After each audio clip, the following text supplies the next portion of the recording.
pessoal inscrito aqui no canal Santa Cruz PE Ternamur. Vamos com a entrevista com o técnico Marcelo Martelotti, após a classificação do Santa Cruz para o mata-mata da Série D. Mas antes, pessoal, peço para quem não for inscrito no canal, que se inscreva para você estar sempre por dentro das notícias do Santa Cruz. Martelotti, boa noite, parabéns pela classificação. Gostaria que você analisasse o jogo, principalmente o primeiro tempo do Santa não foi bom, e o que melhorar já pensando no mata-mata. O Santa enfrenta o Retrô, um adversário que deu trabalho ao Santa no Pernambucano, quando enfrentou o Santa no Pernambucano, teve uma vitória cachapante aqui no Arruda. Bom, primeiro, o objetivo inicial era a classificação, né? E a gente sabia que a gente tinha uma situação, como eu falei, que foi criada durante a competição, de chegar nessa reta final com uma vantagem, principalmente de depender só do nosso resultado, isso era o mais importante. Agora, como você citou, foi claro que o primeiro tempo foi ruim. Eu acho que o resultado final foi justo, porque o segundo tempo nós fomos melhor que o adversário também.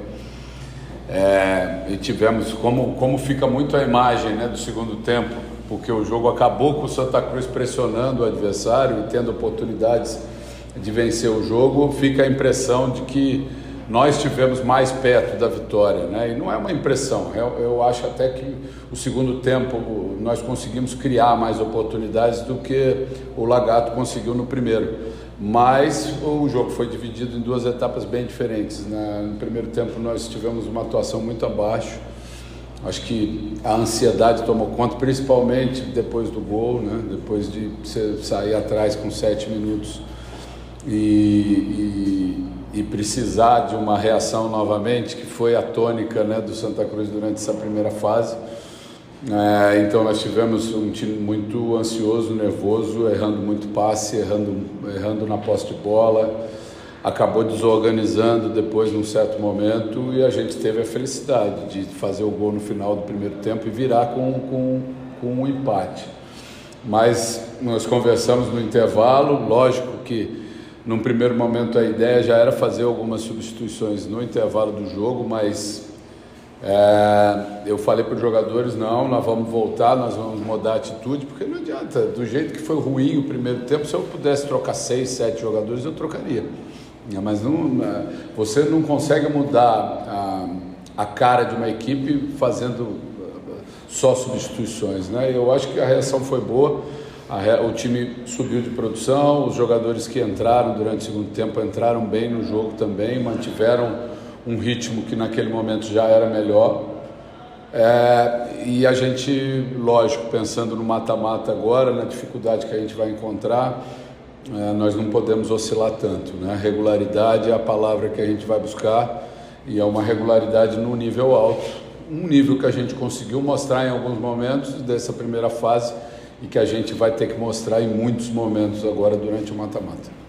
Boa noite, Marcelo. Eu queria pegar até um gancho do que você falou agora há pouco sobre o time entrou no primeiro tempo nervoso, né, errando. Isso fez com que o time errasse muitos passes. Eu queria saber se o time, nessa partida, que é uma decisão, entrou com os nervos nessa situação que você citou, e como a gente viu então no primeiro tempo. O time vai estar preparado psicologicamente para uma fase tão decisiva, que também é tão importante como essa fase classificatória. E a respeito da questão tática do time hoje, a ausência desse meia de origem, de ofício, para municiar o ataque, foi um dos fatores que fez com que o Santa Cruz, no primeiro tempo, não criasse tantas oportunidades também. Eu vejo de uma maneira diferente, falando sobre os meias, né? Até por tudo que a gente teve durante essa primeira fase, hoje nós jogamos com 2 meias, porque o Wesley foi muitas vezes o meia do nosso time, e o Tarcísio tem mais essa característica, inclusive, né? A ideia era você ter mais a bola, você cuidar melhor da bola, né? Que eu acho que foi o que faltou muito no primeiro tempo. Agora, com relação à questão emocional, é o que eu falo sempre, a gente passou por jogos decisivos, até por um início não tão bom nessa Série D, e corrigindo o que estava errado de um jogo para o outro, né? Então o que a gente espera é a correção em cima disso, dessa instabilidade que nós mostramos no primeiro tempo, apesar de, como eu falei, eu entender que foi muito em cima do fato da gente sair perdendo novamente, né? E vem a ideia de você apesar de tudo, poder ser eliminado dentro da sua casa, e aí que eu também citei o quanto foi importante a gente fazer aquele gol no final do primeiro tempo e tirar um pouco desse peso, né, da questão emocional e voltar para o segundo tempo melhor. Eu acho que a gente tem condição de corrigir essa questão. A gente vem corrigindo muitos dos aspectos que a gente tem errado durante os jogos, de um jogo para o outro, mas com certeza nós temos que jogar num nível mais alto. Professor, boa noite. Você falou agora há pouco sobre a questão da oscilação da Série D do brasileiro, e poucas foram as equipes das 64 que tiveram constância nessa primeira fase. O próprio Retrô, que é o próximo adversário do Santa, o Brasiliense, o Pouso Alegre, dá para citar, são poucos os exemplos. E o senhor. O que muda e se muda o trabalho a partir de agora, a mentalidade a partir de agora, para o mata-mata? Porque a margem de erro diminui muito, tanto para o Santa como também para o Retrô, e é o primeiro de 3 em busca do acesso. Como é que fica agora essa questão do trabalho, da mentalidade, se muda alguma coisa? E fala um pouco também sobre o Arthur que estreou e teve uma boa estreia, deu solidez ao meio campo. Sim. O regulamento nos diz e nos indica que zera, né? Nós já passamos por isso em outras vezes, com uma situação invertida, com uma primeira fase melhor e depois um quadrangular onde zera para todo mundo com mais dificuldade. Agora no mata-mata é a mesma situação, né? Zera tudo. A vantagem que alguns times têm de decidir na sua casa, no caso desse primeiro confronto com o Retrô não vai ter, né? A gente vai jogar os 2 jogos aqui em Recife, eu não sei como é que vai ser distribuição de ingresso no jogo lá na Arena, enfim, isso não cabe a gente, mas é um campo também que a gente conhece, a gente sabe como vai estar a situação, não vai existir uma pressão de torcedores, adversários, então não é uma vantagem. Eu acho que eles lamentaram muito por isso. Se eles enfrentassem um time de uma outra cidade, de um outro local, eles teriam a vantagem de decidir em casa. Eu acho que o Santa Cruz essa vantagem é menor. E zera tudo. Você com 2 empates vai para os pênaltis, ninguém tem vantagem de resultados iguais. Então ficou pelo caminho. É lógico que quem vem de uma campanha melhor tem menos trabalho para achar as soluções para um jogo decisivo, mas muda completamente a característica do jogo, né? E é como eu falo, é muito um jogo com a cara do que a gente viu hoje, né? Um jogo que você não pode perder, um jogo que tem um componente emocional, só que tem para os 2 lados, né? Hoje a gente viu um time sem responsabilidade nenhuma, né? Jogando contra um time que jogava a vida dentro da sua casa, diante da sua torcida. Então toda a responsabilidade hoje era em cima do Santa Cruz, né? Então pesou na balança o fato de você estar jogando contra um time que não tinha nenhuma pretensão no jogo, né? A partir de agora não, a partir de agora é decisão para os 2 lados. Então essa questão emocional ela vai com certeza estar presente nas 2 equipes. Vamos trabalhar para que a gente amenize qualquer problema que a gente teve durante essa primeira fase e cresça nesse momento de decisão. O Arthur foi uma bela estreia. Para falar a verdade, eu não gosto muito de colocar o jogador assim com pouco tempo de trabalho, né? Mas hoje até pelas ausências a gente tinha essa necessidade, mas ele já vinha desde a semana passada trabalhando com a gente. Eu fiz um treino essa semana, coloquei ele no time titular para ele sentir e entender como a gente jogava. Coloquei ele na posição que ele gosta, dentro da característica dele, então também não teve nenhuma mudança com relação a isso, e a resposta dele foi muito positiva. A gente só tinha uma preocupação com a questão física, mas ele jogou praticamente meio tempo e suportou bem. É um jogador que chega e vai se inserir no grupo e vai nos ajudar bastante. Marcelo, tudo bem? A euforia da classificação, você falou muito da questão emocional também, mas eu queria que você falasse como administrar esse momento eufórico com o discurso polímico do Edson Ratinho. Por que eu pergunto isso? Porque você foi treinador, você foi atleta, você também participou dos grupos.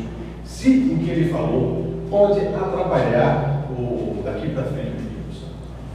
Bom, primeiro sobre administrar a questão emocional, né? é o que eu falo, é muito complicado. Hoje a responsabilidade estava toda em cima da gente.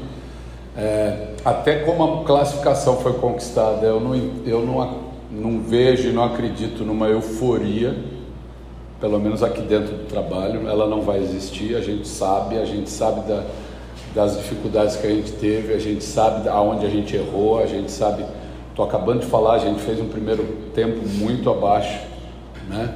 Onde a gente colocou inclusive em risco a classificação. Então assim, eu não vejo por que sair eufórico, né?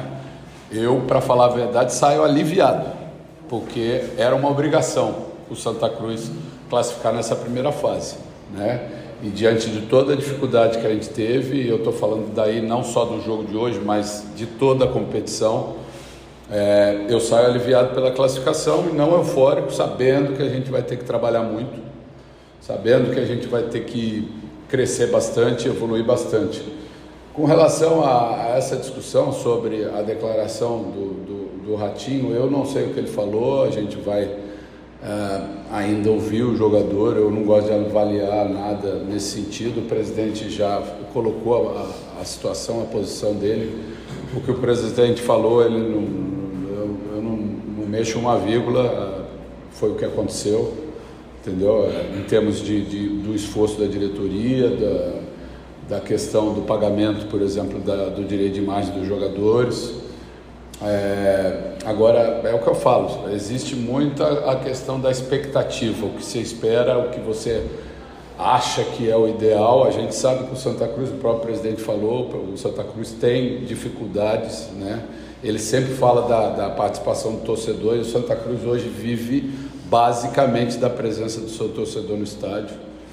Então, as dificuldades a gente sabe que existe, por isso que eu falo, quando me perguntam, você vai para o Santa Cruz nessa situação, tal, e eu sempre dou a mesma resposta: eu vou porque eu já sei das dificuldades que o clube passa, porque em todas as vezes que eu tive aqui passou, né?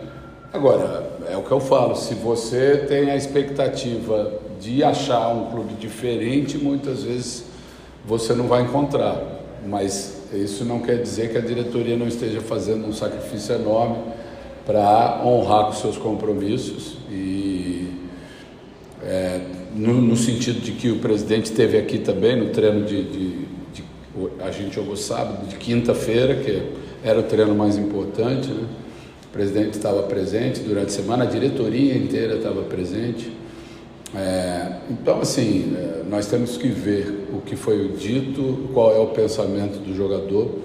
Eu falei desde o dia que eu cheguei aqui, logo após aquela polêmica enorme, né, daquela reunião, que o jogador que não tivesse satisfeito, eu não ia trabalhar, entendeu? Então, foi colocado, naquela ocasião se esperava uma saída em massa, né?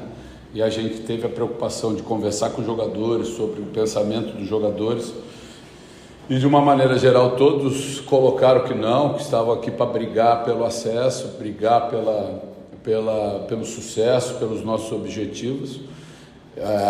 E eu sempre falei a respeito disso. A gente teve saída de jogadores durante esse período. Vou citar dois exemplos mais recentes: Rodrigo Yuri e o Guilherme. Essa semana foram jogadores que quiseram sair, que tiveram outras situações, outras propostas, que me comunicaram, e eu não vou segurar nenhum jogador que esteja insatisfeito.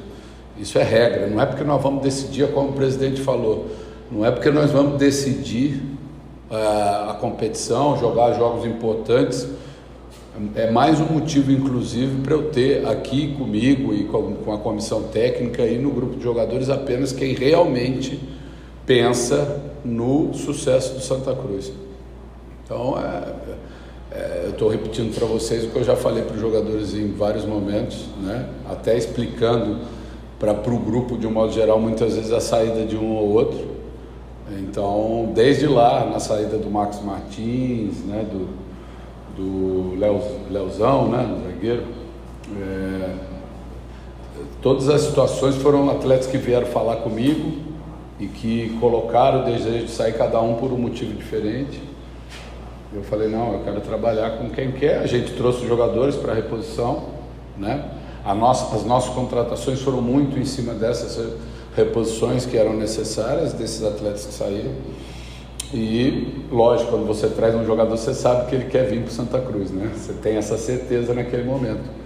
Então, eu acho que isso também deu uma oxigenada, trouxe para a gente uma cara nova, uma cara diferente e acabou valorizando o grupo como um todo. Marcelo, parabéns pela classificação. Obrigado. A gente sabe que a torcida ela tem pouca razão e é sempre muito passional. E no jogo de hoje me chamou a atenção dois jogadores específicos que a torcida estava pegando no pé, o Jefferson e o Rafael Furtado. Falando especificamente do Rafael, que é um jogador que é atacante, vive de gols, não vem marcando gols, sabe? Jovem, que é atacante, que não vem marcando gols, está tendo essa dificuldade. Pensando no futuro da competição, e até para não trazer no próximo jogo, sei lá, talvez aqui em casa, a torcida contra. Você pensa em preservar o jogador nesse momento ou você segue confiante apostando nele na equipe titular?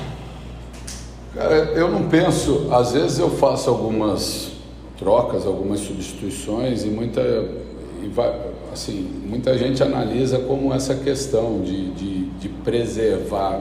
Eu não vejo preservar o atleta. Quando eu faço alguma substituição, mexo na equipe que inicia ou até mesmo durante o jogo, é pensando em melhorar o time. E apesar de muitas vezes fazer algumas trocas, eu não desisto do jogador. Então, assim, se o Furtado vai começar o próximo jogo ou não, vai começar uma cena, enfim, é uma decisão que nós vamos tomar durante a semana, eu não vou desistir nem de um nem de outro. O Marcelo foi criticado num outro momento, hoje entrou bem no jogo, né? Em 10, 15 minutos que ele jogou ali, teve uma participação importante, podia ter feito gol, né? Até o lance da falta, torci muito para entrar, nem tanto pela vitória em si, mas até para tirar esse peso da questão do centroavante, que está todo mundo esperando que faça o gol, né? Mas eu acho que ele entrou bem no jogo e o Furtado também nos ajudou muito em outros momentos, enfim, é um garoto novo, a gente conversa muito com ele no sentido de ter tranquilidade, a gente vê que existe uma ansiedade por essa cobrança, não a cobrança do torcedor, mas a cobrança que o próprio jogador faz, né, de não estar fazendo gol pela posição que ele joga. Eu acho que isso tem um peso muito grande, mas o que eu posso te garantir que independente da minha decisão, independente de quem vai começar ou não, eu não desisto do jogador.